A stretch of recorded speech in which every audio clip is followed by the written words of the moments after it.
Hi friends!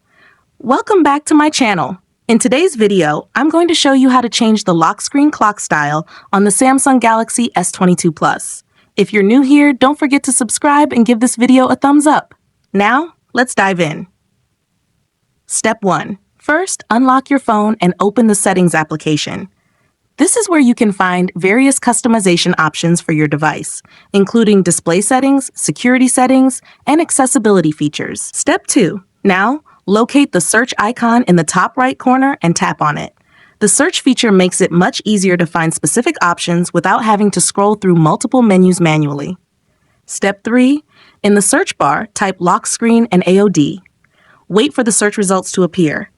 This option helps you adjust lock screen and display settings. Step 4. After performing the search, find lock screen and AOD and tap on it. Then select the Edit Lock Screen option. Step 5. For the last and most important step, locate the clock style and tap it. Choose your preferred clock design from the available options. Once you've made your selection, tap Done to apply the changes. Your lock screen clock style will be updated instantly. If you found this tutorial helpful, don't forget to give it a thumbs up and subscribe to my channel for more great tips.